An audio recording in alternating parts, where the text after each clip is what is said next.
What am I going to do with this feisty, playful puppy dog who just keeps disrupting my work? I've taken her out for 2 walks today. She is just full of energy. Ow, enough! Over the Christmas break, we stayed with my parents and they had a backyard and the dog was doing lots of running around. I think she'd just gotten used to all the extra activity. Jess is off staying with friends, so I'm trying to manage the dog on my own at home. And I tell you, this is so not working for me. Definitely need to find my own office to work in to get me out of home. I can't stand the disruption. It's just too much. Right, this is like a big health check week for me. I had skin check yesterday, dental check today. Nice clean teeth. Don't you love that feeling when your teeth have just been cleaned and everything's fresh and zingy in your mouth?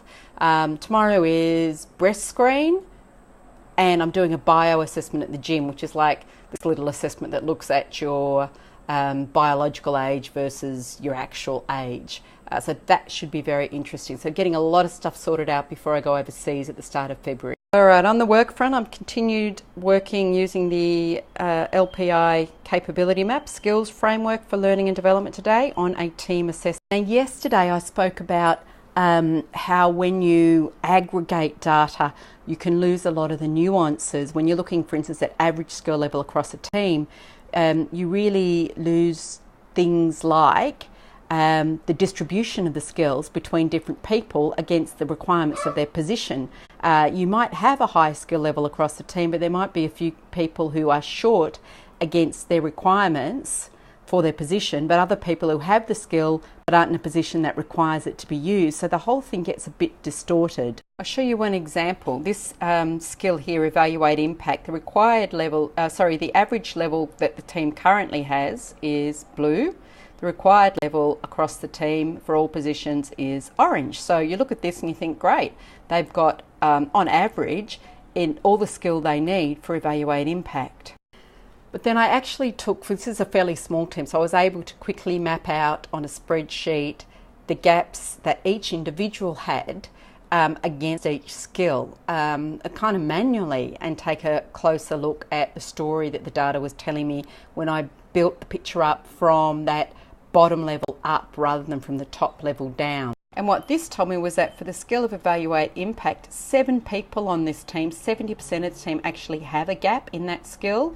And when you add up the cumulative gap, it's a total of 10 levels of increase. So for instance, some people might have to go from a level 1 to a level 3 in their skill level, which counts as a cumulative gap of 2 in the skill increase.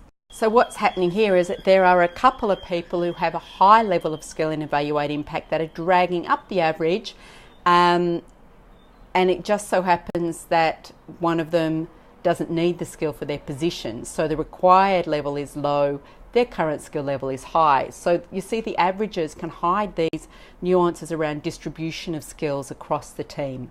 There's a whole stack of analysis I did yesterday coming from a top-down level, looking at the development requirements in this team that I now realise don't really give the best quality data, the most actionable insight, and probably I'm just going to present my bottom-up analysis to the client and we'll work from that for the development planning. And I think for smaller teams where it's not too much effort to do the analysis manually, although I'm sure that we can get the analysis I've done manually automated, it's not that complex.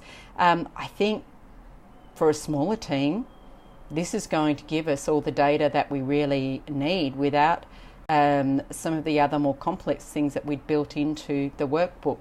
Really interesting. Next time I'm just going to go straight to the granular bottom-up analysis with a small team.